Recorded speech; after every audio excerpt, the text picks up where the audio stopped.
Thank you. Thank you, Robin, for that beautiful talk. And what I'm going to talk about today, I named rabbit holes and lessons learned.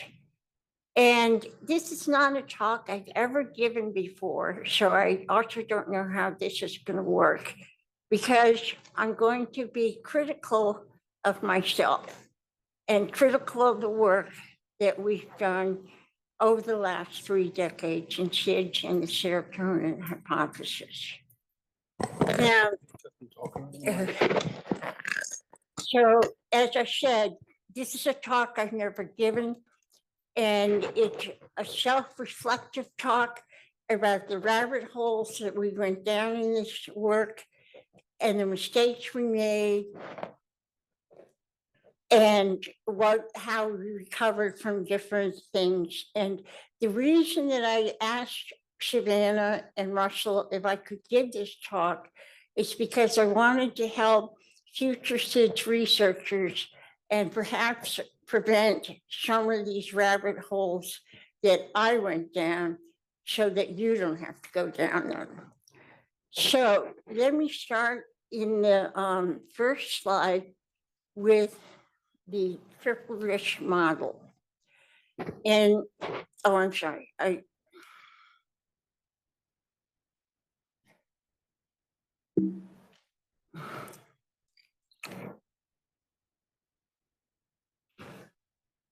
This is the triple risk model that Jim Filiano, my dear and beloved colleague, who's at Dartmouth Medical School now, was at Harvard, and we worked together in the beginning on the SIDS problem. And Jim came to me one day and he said, I have a way of thinking about SIDS based on what we've been doing and the work we've been doing. And I remember to the day he showed me the triple risk model. And it was startling and it was extremely helpful. And we have built on that after his insights and his perceptions into the problem. And this is the beauty of having a talented and brilliant postdoc. So to begin with, we see envisioned in this model 3 interlocking circles in what's called a Venn diagram. And there are 3 circles factors that must impinge upon an infant that results in sleep-related death. There's the vulnerable infant, the critical developmental period, and the exogenous stressor. And the vulnerable infant is an infant who is not normal according to this model. The SIDS infant is not normal according to this model. This is an infant with an underlying or unrecognized disease intrinsically latent until the postnatal period. The critical developmental period is the first year of life when an infant makes the transition from intrauterine life to extrauterine life, to the fetal transition to the postnatal world. And this is a year of tremendous upheaval and development in homeostatic control systems and mechanisms, and represents a critical period. And then the vulnerable infant is moving through the first year of life, the critical period, and meets an exogenous stressor. By that we mean an environmental exogenous stressor not intrinsic to the infant that triggers a sudden and unrelated death in the vulnerable infant who has a particular vulnerability due to a homeostatic problem in the developmental period. Now, the beauty when I looked at Jim's model is that it explains why not all babies who are put to prone at night don't die. Only those infants who have an underlying vulnerability die in the critical period when they meet an exogenous stressor. And it also explains why you can remove the exogenous stressor in public health campaigns, and you can argue against unsafe sleep positions, which may have the infant lying face down, rebreathing carbon dioxide, or getting hypoxic in the microenvironment around the upper airway. And it explains why, if you take away that stressor, the vulnerable infant will go through the critical period and won't die. Now, I've been asked, what happens to that vulnerable infant? Who is that vulnerable infant? Is it this SIDS baby or toddler? Is it the adolescent with temporal lobe epilepsy? Is it the adult with sleep apnea? Who is the vulnerable infant who survives this period? And that's something we don't have an answer for. This is the model that has guided our research in SIDS and has been overriding in the way we conceptualize it. Now, the important point I want to make is this is not a model of it's asphyxia, accident in bed, and death. We tried to take in this model all that's known about the epidemiology. We didn't avoid the epidemiology. We're not arguing with the prone position. It's not a contest. We took this information and we tried to blend it with a scientific, biological plausibility and explanation about what would be the risk for prone sleep. Why would it be only developmentally? Why would SIDS only happen to some infants in the first year of life? So let me go from there. Now, let me start by saying I graduated from medical school in 1974. And thank you, Hope. And in 1974, that was way before the Back to Sleep campaign. That was way before we had the link between prone sleeping position and between the and other risk factors for SIDS. And so the first lesson I learned in the 60s and 70s, this is a lesson learned, is that one should turn to the past to draw insight and inspiration for the future. And so one of the first papers as a neuropathology resident and as a neuropathology resident I read was by Carl Hunt and Robert Boulay. To me, it's a seminal paper that was published in the JA Pediatrics in 1987, in which they proposed the brainstem hypothesis of SIDS. This was an old idea. The forensic pathologists had the idea that SIDS was a cardiorespiratory, potentially central neural mechanism. But really, Carl and Bob Boulay crystallized this into this model. And you can see that the primary defect is, I'm sorry, I don't know where the pointer is. I got it? Oh, okay. The primary defect is in the brainstem. And then that you see there's this interplay of cardiorespiratory or autonomic chemosensitivity, respiratory patterning, resulting in a failure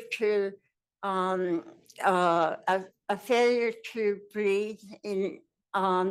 This is compounded by a defect in arousal, all resulting in this period of a conviction about prolonged apnea at the time, and cessation of breathing and sleep-related sudden death. This model is just as good, wouldn't you say, Nino, as in 1967. this was a seminal paper, and I was a resident in neuropathology when this paper came out. And I said, I want to study that.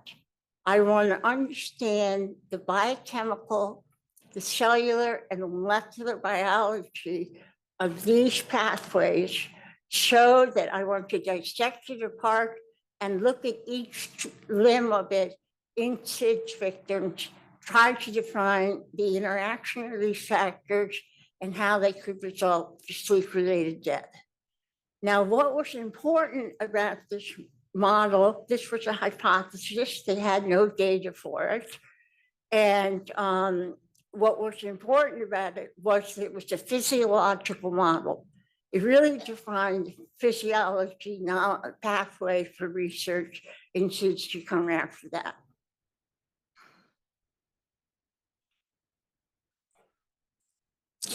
Now, the first rabbit hole, getting into rabbit holes.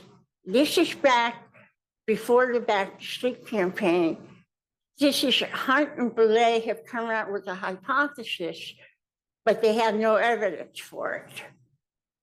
And so the conventional wisdom, when I did my residency in pathology, was that SIDS brains are normal. They look normal under the microscope. Therefore, they are abnormal. They don't have, no one thought there might be an underlying cellular or biochemical or molecular defect, because they didn't see any morphology. They didn't see a histological hallmark of injury to the tissue. And so I was very swayed by the conventional hypothesis. I said, well, there's Hunt and Boulay on one side, but then brains look normal. In fact, in that day, SIDS brains were used as controls in other studies of brain pathology. And we went, a lot of rabbit holes went down on that one. But they were the normal control. So what happened was that an article came out in 1976. This is 2 years. Remember, I graduated from medical school in 74. And I saw this article when I was a resident where Richard Noya, a pediatric pathologist at Hershey's, reported a paper about that there was brainstem gliosis in SIDS. I was fascinated by this article. I was hooked by this article because basically Noya was saying there's a marker you can see under the microscope if you use the right special stain. He used a glial stain in that day called the Holzer stain. And this on the far side is what the astrocyte looks like in normal tissue. It's with a green stain that highlights it. And normal, you see they're skinny cells and then few of them. When there is any kind of injury to the nervous system, these are inflammatory cells. When there is any type of injury, whether it's a tumor, an infarct, a metabolic disease, an infectious disease, astrocytes is a neuroinflammatory cell that become reactive, and they get big and fat, and we call that hypertrophy, and they get more fibers, more fibrils in them, and they are, this is called reactive gliosis. It's like a tombstone. It doesn't tell you what caused the injury. It just tells you there's been an injury to neurons or to supporting cells. It's an inflammatory reaction, and this was recognized by Noya. But the amazing thing about this paper is that if you go into Noya's acknowledgments, which is a part we don't usually read, he acknowledged the forensic neuropathologist, Richard Lindenberg. Lindenberg was the chief of forensic medicine and the chief medical examiner in Baltimore.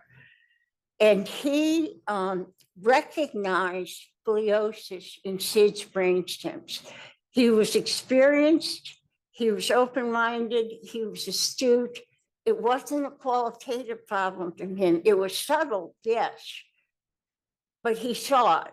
He saw it by eye, and that's what captured my imagination. There's a tombstone in the medulla, in the brainstem, that you can see. And in this paper, Noya acknowledges that it was Lindenberg that pointed out to him that he could see gliosis in SIDS brainstems, and he attributed that to his acknowledgement. Extremely generous thing to do, I would say. And Lindenberg is an unsung hero. And that just makes me want to be sure to mention that in SIDS research, there are so many unsung heroes along the way. And Lindenberg was one of them. So, but naturally, I was still biased by the conventional wisdom. SIDS brainstems are normal, so Noya must be wrong. I didn't see the acknowledgement to Lindenberg, which would probably have changed my mind, that it was something he could see under the microscope without a quantitative tool.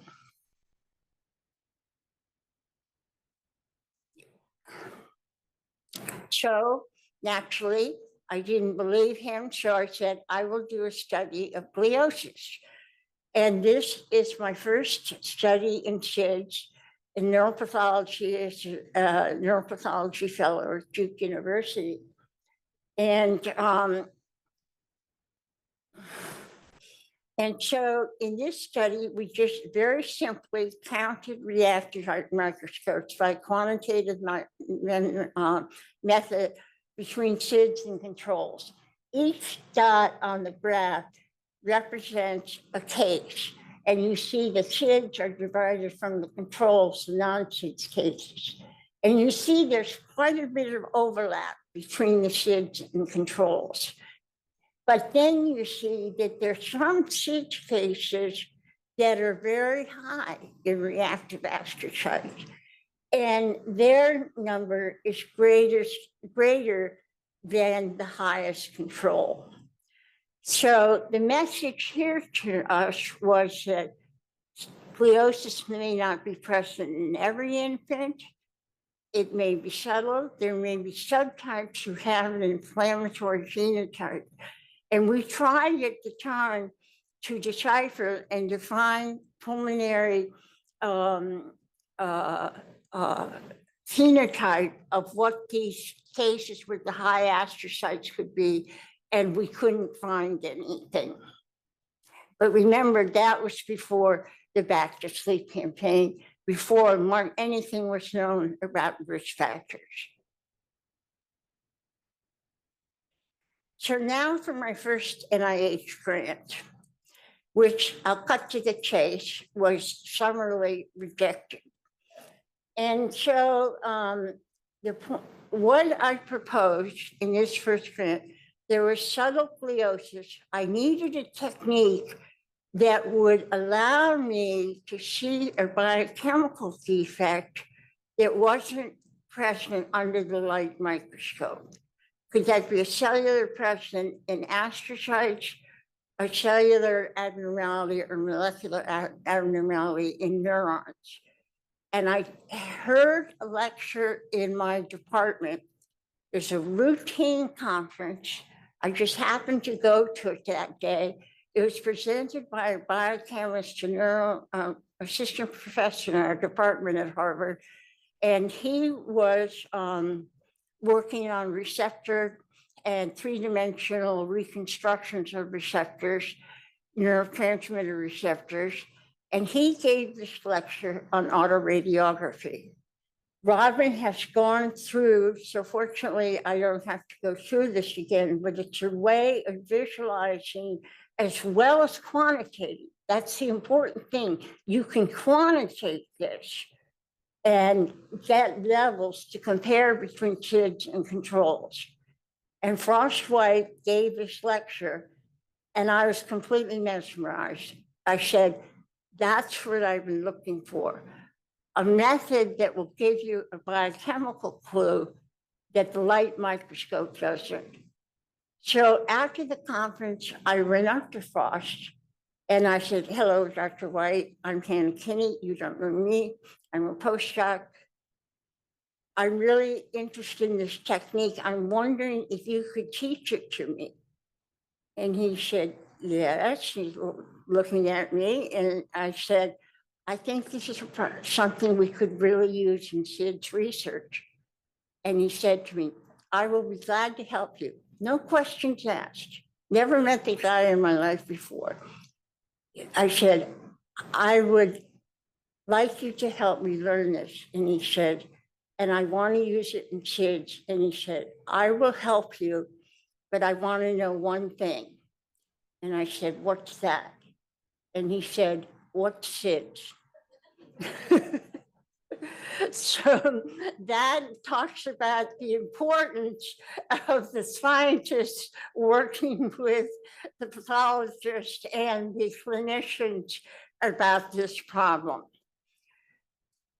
So my idea, it's a great idea, is going to take the brainstem and serially section it. And in alternate sections, I was going to do all radiography for different neurotransmitters. Now, I thought you could have a nicotine hypothesis about the brainstem, or a cholinergic hypothesis, or a GABA hypothesis. And all of them seemed reasonable, and we could have just pulled out of the air the GABA hypothesis and worked all the time on GABA. But my idea was to take a set of SIDS and controls, serially section them in alternate sections of the same case, analyze 6 neurotransmitter systems. And this is what I proposed on my NIH grant. And it was rejected. And the comment of the study section was that this is a fishing expedition. And I was mortified. If you're a researcher, the worst thing they can tell you is your work is a fishing expedition. And so naturally, I took this to heart. And when I recovered, I went ahead and did it anyway. So Robin has talked about this method and looking at receptors with this image of autoradiography, where the highest neurospecific activity binding density is red and the lowest is in black, and quantifying and comparing these receptors. And this was the result of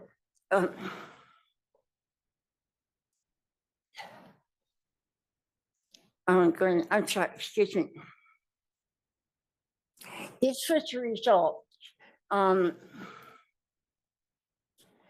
These are the neurotransmitter systems on the left that we, on the far side, that we looked at.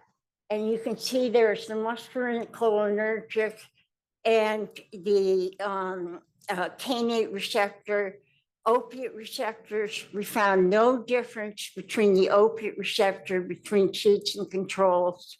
Then there was the nicotinic receptor. We only found a difference between SIDS and controls in nicotine receptors in mothers who had smoked during pregnancy. So there was a stratification by risk factor at that time, which were coming out. And we saw there was a relationship with the nicotine abnormalities, cigarette smoke. But there was no difference in the alpha-2 adrenergic. But we really hit pay dirt, I think, when we came to serotonin. We started off with LSD. That's a non-specific serotonin ligand that shows how old I am, because there were no specific ligands. As they came out, the 1A receptor came out, ligand for it, and a ligand for the 2AC receptor that Robin talked about. And we found what I call is the core lesion. The first defect we reported was in the arcuate nucleus for the muscarinic receptor, which was published in Science in 1995. And so what this tells us is that there were different receptors. It's not just serotonin. There are different receptors in different regions, localized to different regions of the brain, a multi-transmitter problem with a predominance in a wide range in a system that we call the core lesion. And I went back to my study section advisor at my program officer at the NICHD, and I said, look here. And she said, this is true, Hannah. It was a fishing expedition, but you were fishing in enriched waters. And that helped me so much. It was a tremendous listen. And I want those in the audience, I'm not arguing a revolution against study sections, but I'm saying, do where you think you have to go. Now, the next rabbit hole was that SIDS is a simple circuit disorder of breathing. And we go to the model of the serotonergic neuron talking to the non-serotonergic neuron, which you imagine as a neuron involved in breathing, such as, let's say, the preboscinic complex, or the hypoglossal nucleus involved in airway patency during breathing. And we thought that we would go to one nucleus or one region of the brainstem. It would be a simple circuit, and that would be the problem. Well, this was the conventional wisdom and the way of thinking about it. And this is what we thought. Then, as we're working on this and looking into the literature, we come to this evidence for failed autoresuscitation in SIDS.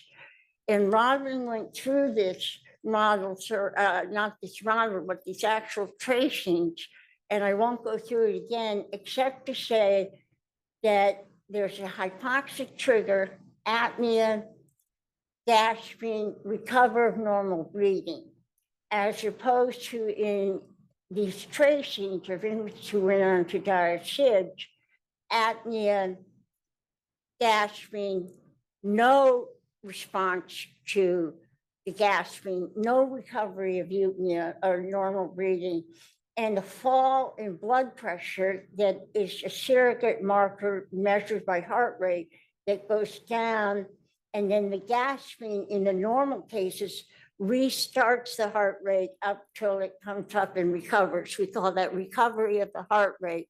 That's important for the reperfusion of the brain. So all this data was coming out. And so then I got to thinking about the underlying anatomy of autoresuscitation and what is involved in autoresuscitation, these respiratory and cardiac responses. And they're very complicated. It's not just breathing. We saw this regeneration of breathing, but the heart rate has to come back up. The brain has to be reperfused.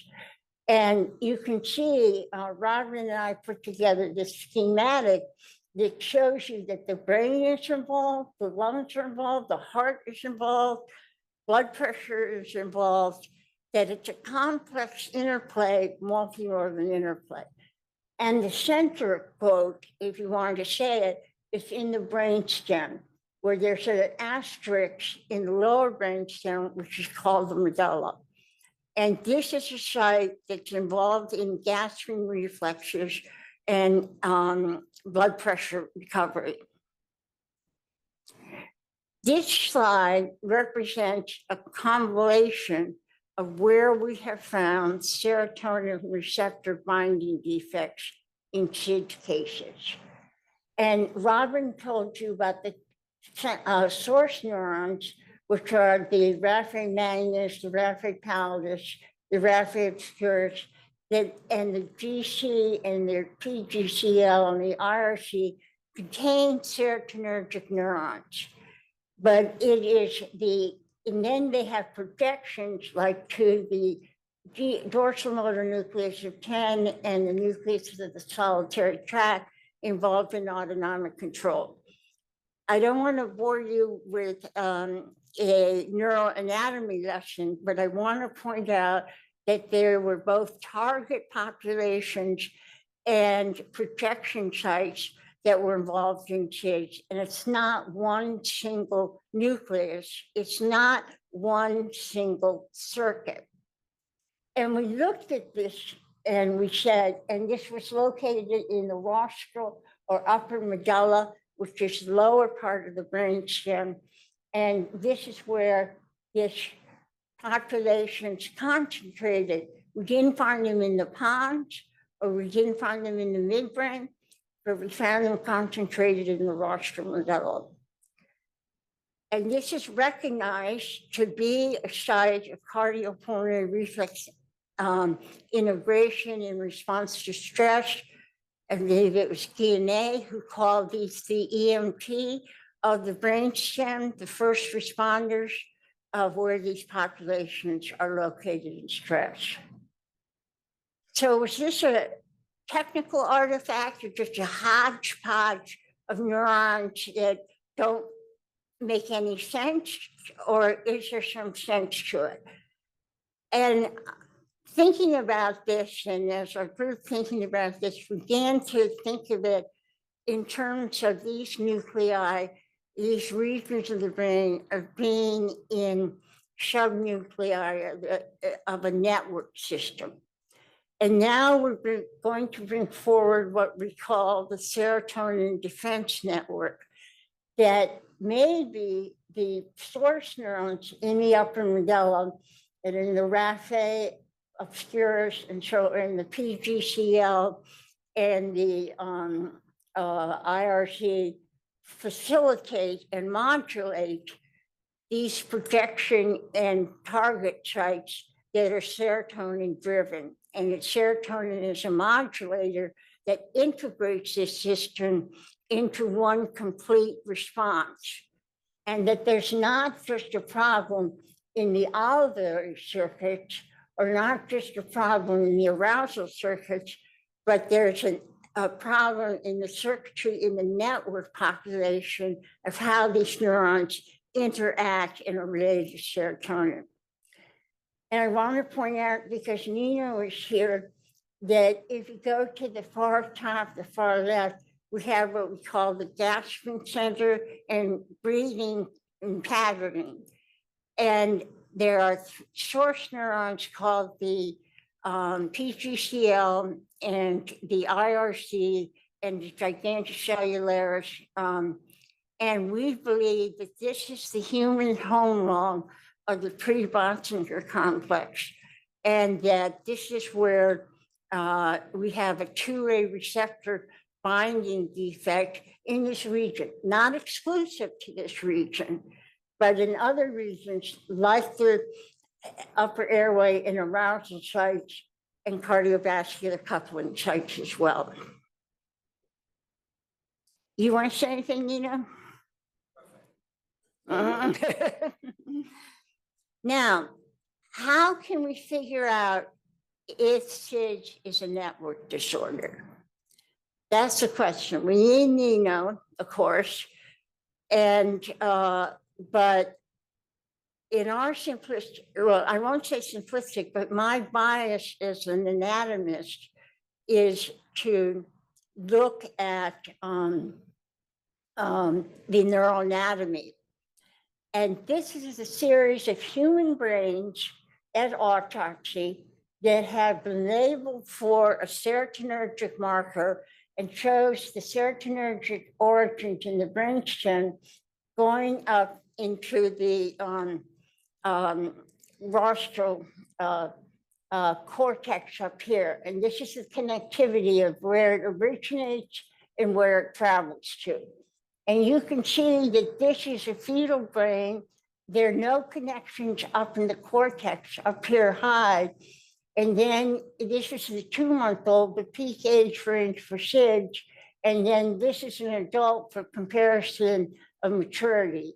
And you can see that in the fetal period, for example, there you have this nubbin, which is the cerebellum, and there's no, I can't move it slide over to, and there's no connectivity. But then here in 2 months old, there's more turquoise there. And then when you get to the adult, there is a lot of connectivity. So with age, these connections mature and become related. And we have studied the connectivity. Now, how do you make a mathematical model of this so that you can do quantitation? It's all about quantitating and looking at the statistical differences between things.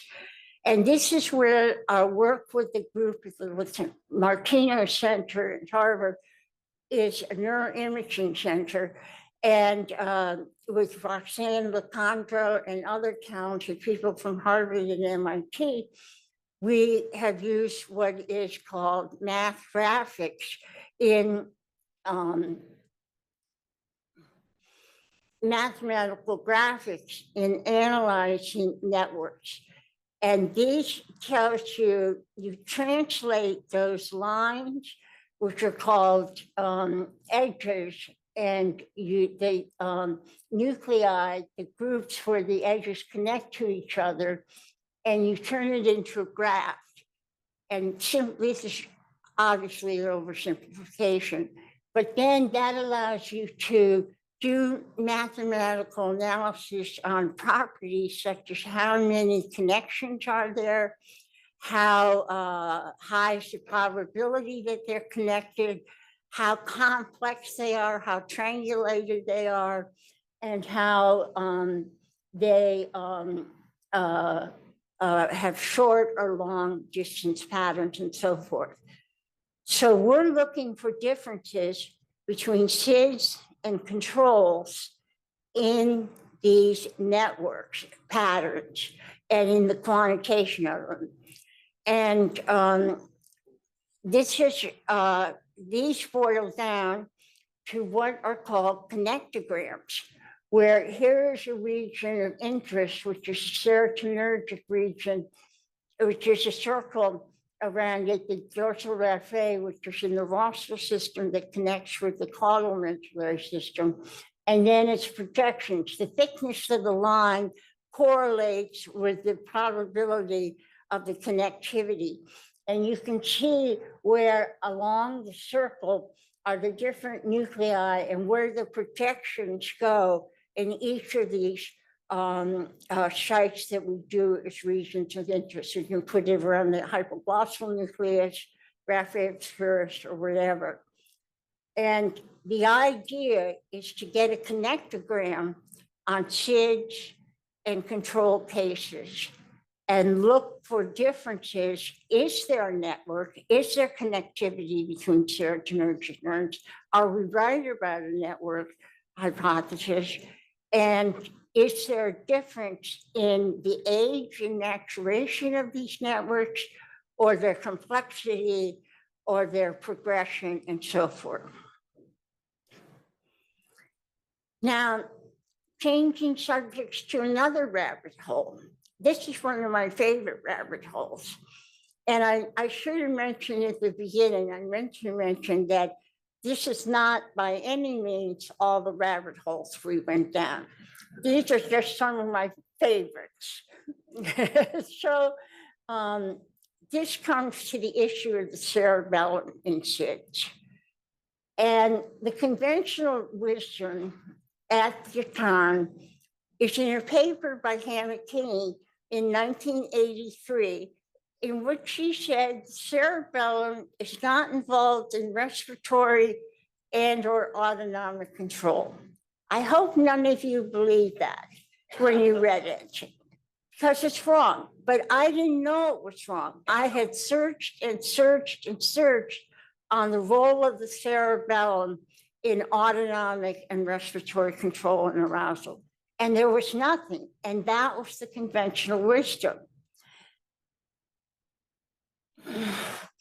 And even going back to that gliosis paper that I wrote in 1983, the first paper I wrote in SIDS, where I said there was just no relation with cerebellum.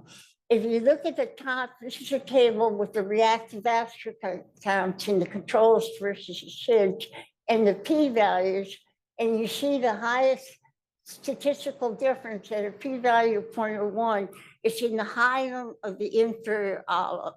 This was in 1983, which is the major connection between the brainstem and the cerebellum. And I said, that's very interesting. I used that as an area to show that there might be gliosis in respiratory-related nuclei and not in non-respiratory nuclei. So I dutifully noted it, and then I ignored it. It was the most important finding of the study that the highest gliotic was in the olive, in the inferior olive, which is the major part of the cerebellar connectivity.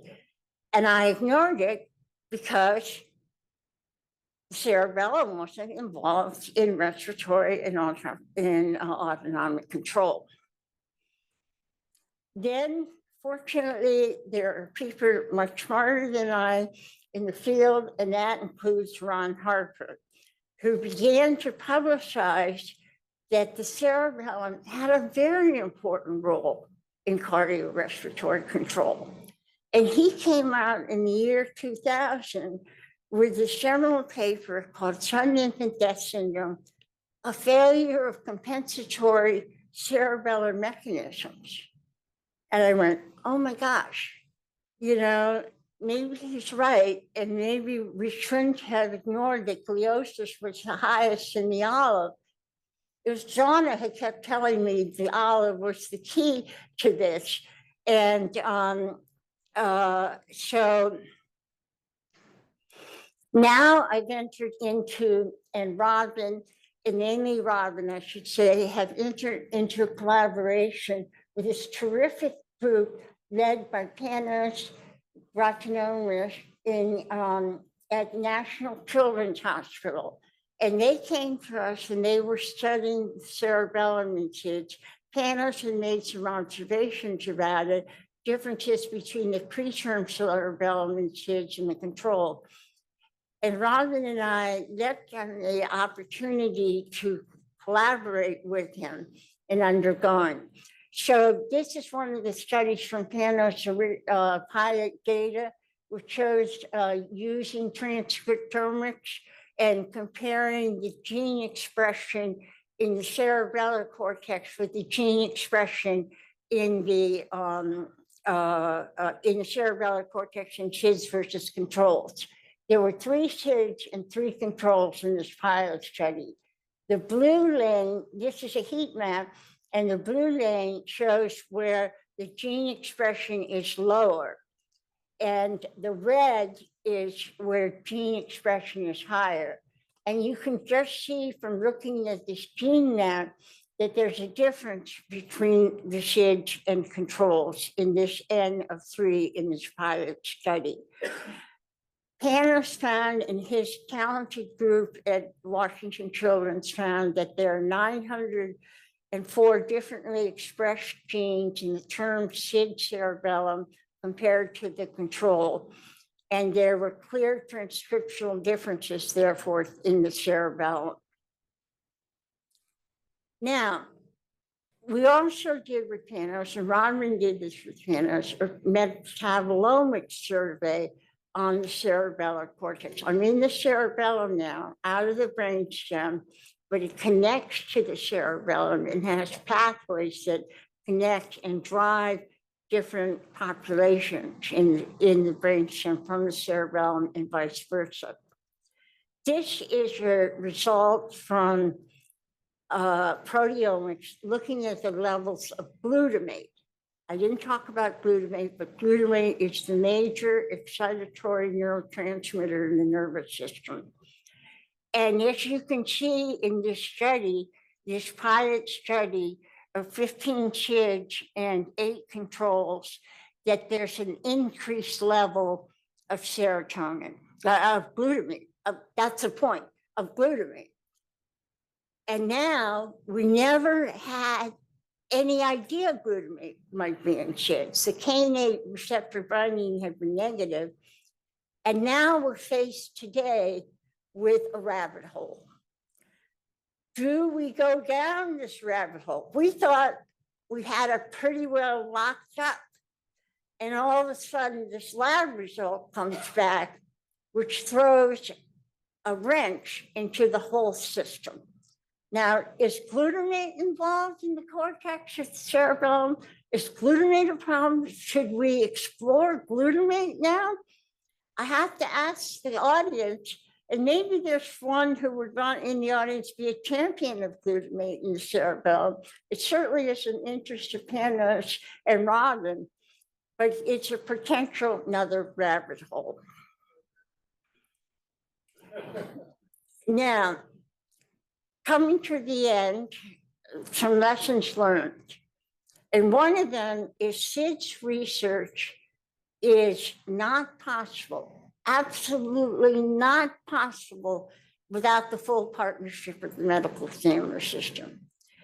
This is the doorway to the San Diego Medical Examiner Office, where we have done all this research in collaboration with the medical examiners here. And this picture on here is Elizabeth Haas, who's sitting right here, who has been our linchpin of the study. She collects all the specimens in the autopsy room. She works with a forensic pathologist.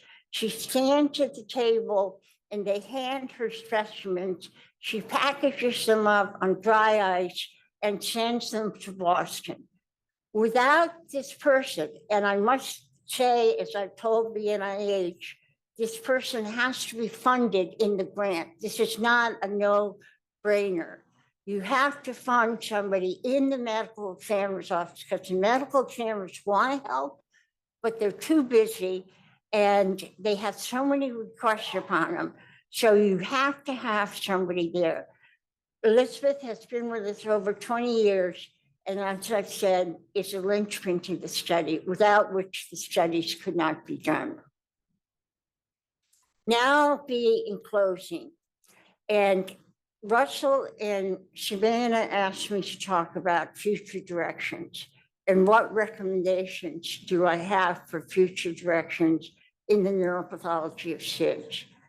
And the first thing I would say about any NIH grant that you were writing now is to make it multidisciplinary and to have a link between the scientists and who are doing the animal studies and the pathologists doing the human studies, and that there's this constant interaction in the goals of the project, and that they follow upon each other and inform each other. Because it is the human work that defines the relevance of a finding like serotonin to SIDS. It came out of tissue-based evidence in SIDS. And it wasn't just an idea we thought of serotonin. It came out of tissue-based evidence. Now, what does that mean? The autopsy is static. You can't prove a mechanism in autopsy tissue. You have to go to animal modeling, and that provides biological plausibility. Now, this leads me to work in our labs at Susan DeMickey, that, as I told you yesterday, Russell did his postdoc in, and Jean Natty and Kevin Cummings and others who provided biological evidence in genetically engineered mice with a serotonin defect, that if there is a serotonin defect, there is a failure in autoresuscitation. And this is a literature that summarizes that. And I also point out that Ben Okai has provided the underpinnings of the molecular biology of the serotonergic neurons and serotonergic subtypes that are involved in this process. So if you're going to do a program project, I would suggest, or even an R01, that you have human aims and animal aims together. That's when my grants were most successful. Now, the other thing is that this is work that Russell and his group here is also following up on, and Russell will tell us about this. But Deepak has shot, and Russell have shared their data on the 5-1B receptor in SIDS. They'll be talking about it today, but they are in line with this finding a molecular or gene underlying the autoresuscitation defect in serotonergic neurons. Now, what's also important is treatment. We got all this talk about this serotonin stuff, and what's all this about that? What does it matter unless it doesn't come to treatment? And so this is a study that Kevin Cummings did, and he showed that caffeine that is in coffee reverses autoresuscitation defects in serotonin deficient mice. And we have here the serotonin deficient mouse who's exposed to hypoxia, has a prolonged period of apnea, and then this animal recovered, its blood pressure slowly recovered, and it slowly regained breathing. Kevin gave these mice, these genetically engineered mice with serotonin deficiency, caffeine. And the period of apnea was shorter, was decreased, and the blood pressure responded and recovered. And there was as if a complete reversal of this autorecession defect. So, getting into future directions. We need tissue markers. We all know this. Robin is spearheading this. She's reported on plasma abnormalities in serum and serotonin. And Larry Freelander, the Platelet Institute at Children's Hospital, and Robin have provided using the platelet as the model. It's like a tiny serotonin synapse that's accessible by the blood. It has serotonin receptors on it, and it also carries serotonin. It does not produce serotonin, but has the machinery of a serotonergic vesicle. And they studied platelets, and it was a tour de force study that required Elizabeth to get platelets and perfectly timed to Boston. And so we need biomarkers.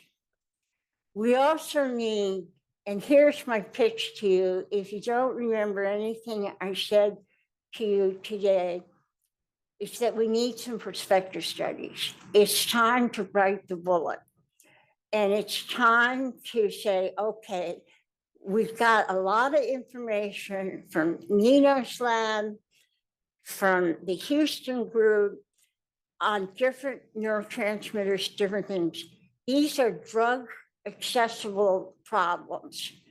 Now, 20 years ago, I went to Pfizer, which is a drug company, a huge drug company. This was just as we were reporting serotonin studies. And I said to Pfizer, to the board there, I want to develop a drug for SIDS, and I want it to be accessible as a pill.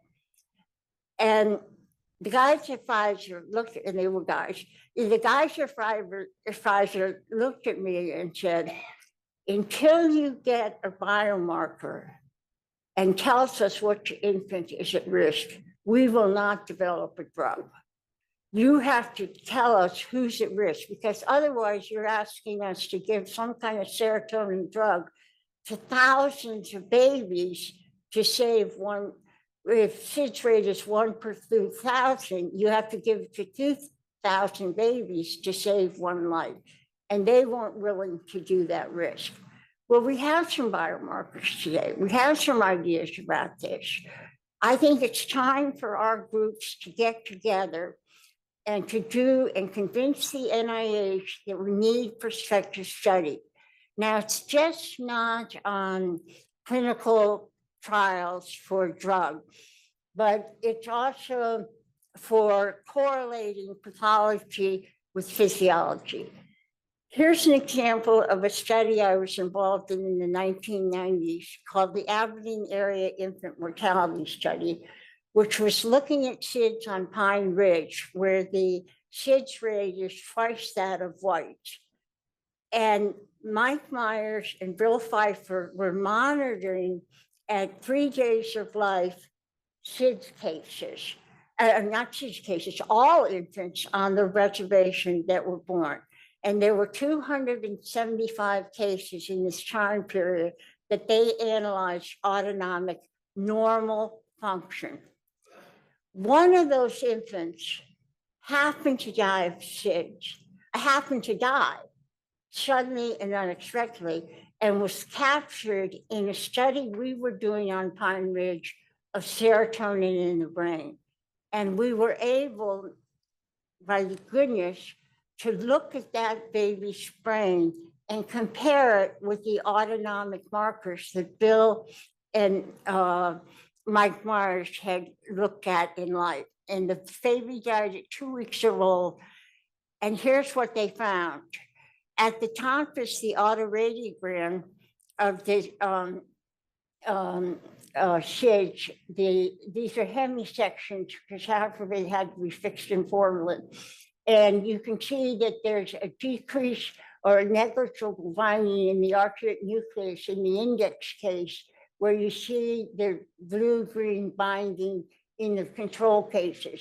This is a region in the serotonergic defense network that's involved in responses we believe as the human homologue to cardiorespiratory processing at the ventral surface of the medulla.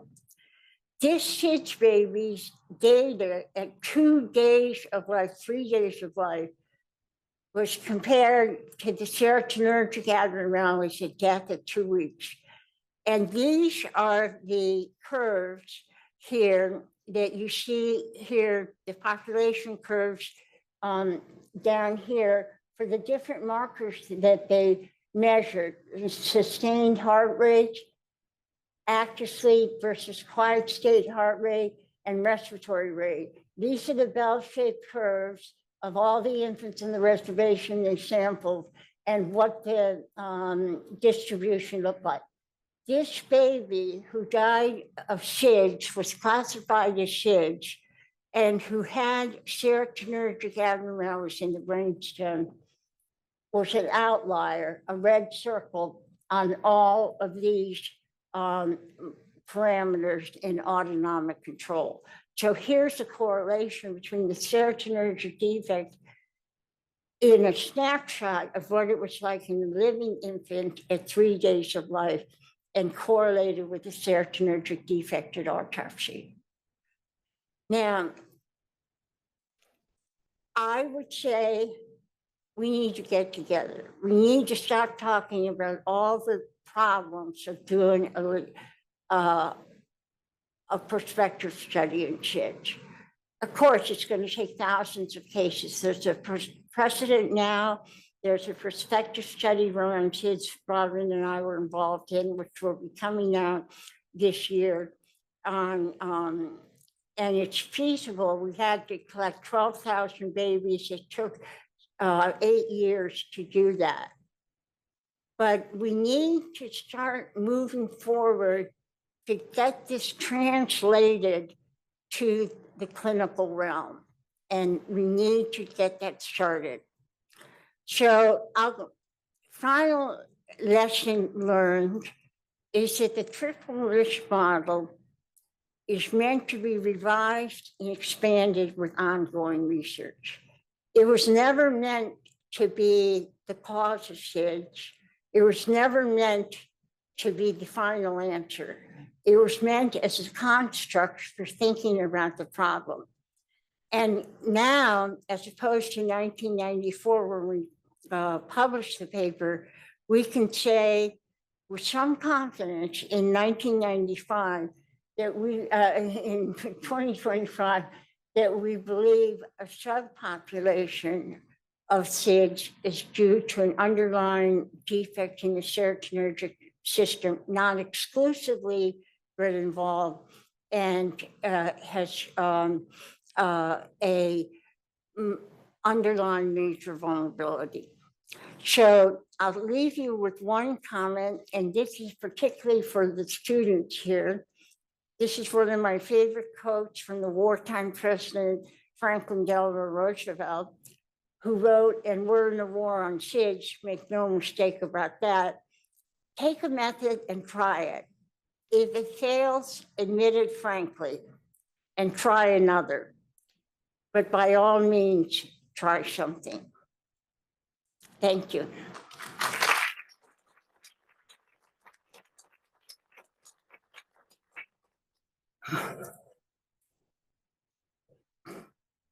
Where'd you go? What happened to my group? Yeah, sorry. So we got time for questions. Anyone